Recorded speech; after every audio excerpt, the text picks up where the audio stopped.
Hey, this is Brian Stillman, and I'm back at CES 2020. We are here all week.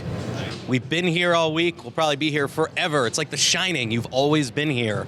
Okay. Anyway, we're here with Ryan Hurd. Ryan, you are with Caregiver Smart Solutions. Hey, Brian. How you doing? Pretty good. Glad you guys have us on BeTerrific. That's awesome. Thanks for coming. Now, you have monitoring kits to help older family members live a comfortable life, but also caregivers are able to maintain vigilance, be able to keep an eye on them. Explain to me what you've got. What is Let Them Age in Place? Well, simply stated, what we're trying to do, Caregiver Smart Solutions is trying to answer that fundamental question, which is, how are they doing?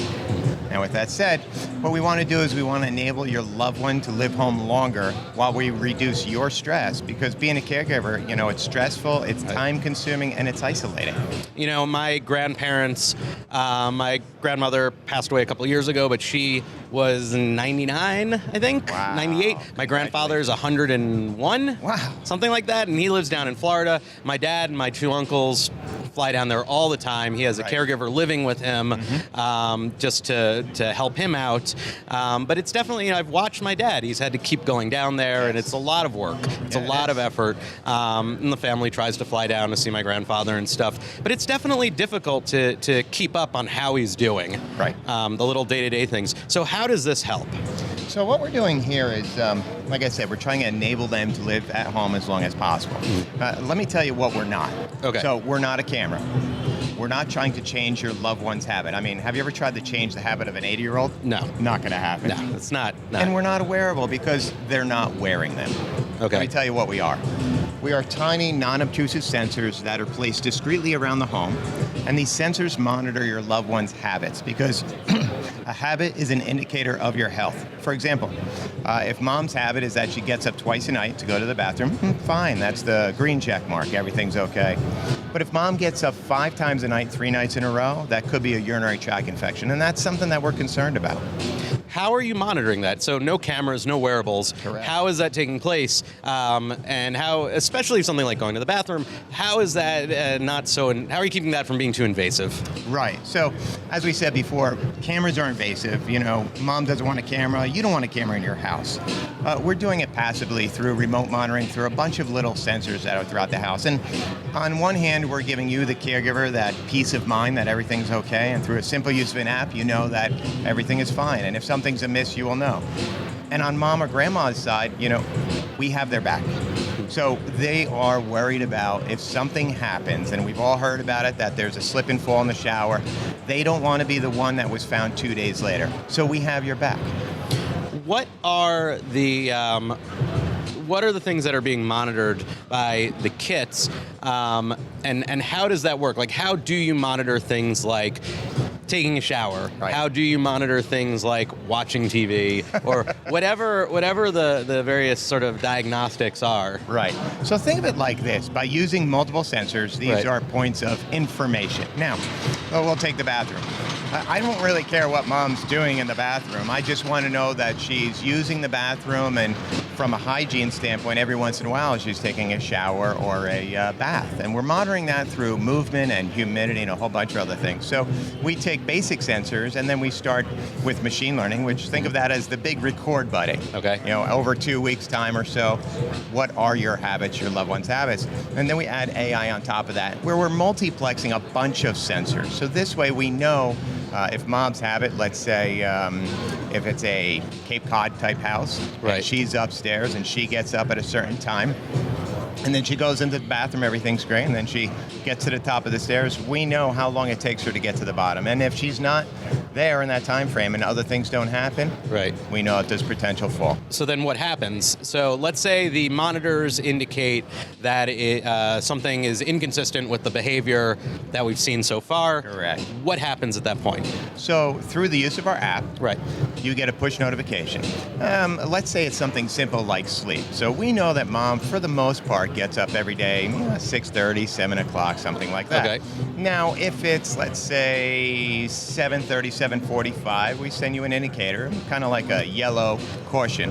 Not that anything's necessarily wrong, but it's kind of out of her norms by a half an hour. Now, if it turns out to be 8 o'clock, now you get that red flag. You might want to call mom. Now, it could be nothing. Maybe she just was up last night watching Netflix until 1 o'clock. And Right. Or, maybe she's sick. But again, our job is to give you the insights, to facilitate that information so you can ask the right questions. What are the metrics, maybe not metrics, what are the sort of parameters that you're looking for? How did you arrive at, okay, we're going to monitor instances of humidity in the bathroom. We're going to monitor, time it takes to get up and down the stairs, whatever. What are the various factors and how did you arrive at those? Why are those the ones that indicate a sort of diagnostic tell, so to speak? So it's interesting. How did I get here? So I've been in the tech industry for 29 years. I'm actually known as Reinhard the Smart Guy. I've been on the smart home side forever, and I actually wrote the book on it called Join the Smart Home Revolution. And everything's great. Unfortunately, about 2 years ago, my father had cancer. Not once, but twice. Now, he beat it because he's tough as nails, but being a caregiver myself, I'm incredibly stressed out and concerned. I want to know, how is he doing? Right. And that's what led me down this path, because I believe that, being the smart guy, I could just find something, buy it, and put it in and be able to know how dad's doing. Right. And unfortunately, what I found out in this industry is that the technology stopped in 1990. Assisted living facilities still believe that a pull string is the latest in technology. There has to be a better way. This is the first time that smart home technology is doing more than just the mundane. It's not just turning on and off your TV or your thermostat. It's actually helping people. But how did you end up at the different elements that you're processing as the thing? Why not put a sensor on the refrigerator door that tells you how many times it's opening? And we actually are. Okay, but or why not floor sensors that indicate where things are going? I mean, there's any number of things that I do in my day-to-day life that are fairly repetitious, and you could sort of use as an indicator, like, why not a weight in the seat of the couch? Like, oh my God, Brian's been there for 14 hours. Trust me, there's nothing wrong. That's typical. So what it is, you have to understand the mindset of our aging loved ones. So let's say the 75 to 95-year-old. Remember that a 75-year-old has been out of the workforce for 10 years. So what was the last thing he saw in technology? It was a flip phone with tactile buttons. We didn't have Zoom. We didn't have FaceTime. We had Polycom. We still had to go into a boardroom and have a really fancy video intercom. So that understanding they're technically adverse, they don't want all this technology. Now, we're at CES. I mean, this is the Super Bowl of technology. There's a lot of amazing tech there. Sure. But grandma, who's 93 years old, she's been through the Great Depression. She doesn't want anybody spying on her. Right. So what we're trying to do is we're trying to use the smallest sensors on the market and trying to do the minimum amount as far as sensors, because we don't want somebody to go in there and put all this technology that's not needed. What we are doing is we're monitoring a bunch of things. As I said, the bathroom, but we're also monitoring the medicine cabinet. We're monitoring the refrigerator. We're monitoring the doors. We're monitoring her sleep quality. For example, as I said before, if mom, our average time should be 6 to 8 hours, but if mom is getting up once an hour, we're doing that. And we're also monitoring fall detection. How is that information being delivered to people? So there's a sensor, it gathers the information. Correct. And it goes through your servers or through your processors? How does that work? And is it secure? Well, 100%. Security is really, really important.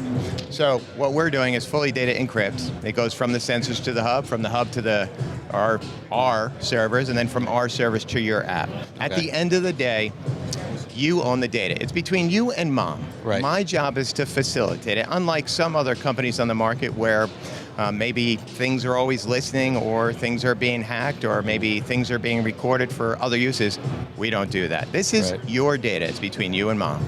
Now, I see you have 3 different kits here. Can you just briefly tell me what's the difference between each one? Yeah. So we have the Basic, Deluxe, and Deluxe Plus. So Basic, think of it like this. We just had the holiday. Right. New Year's was right around the corner.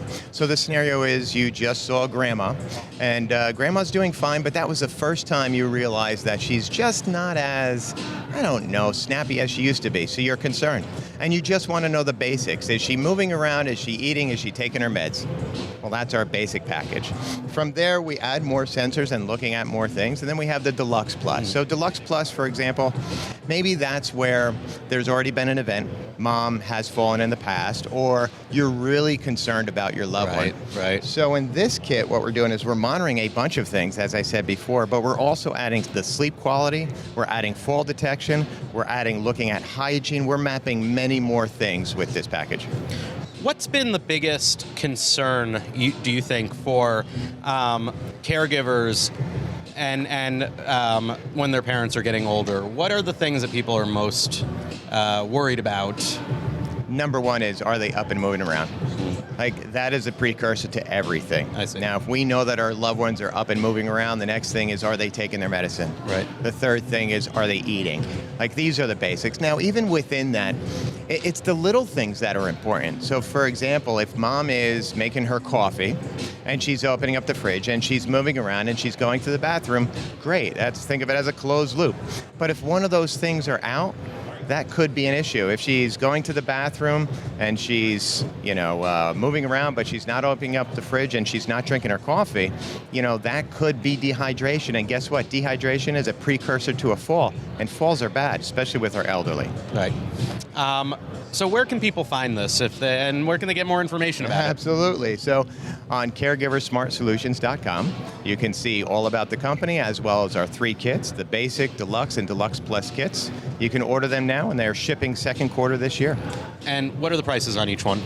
$99, $199, and $299. And then there is a monitoring fee that comes with it. So the Basic kit is $29 a month, Deluxe kit is $39 a month, and Deluxe Plus is $49 a month.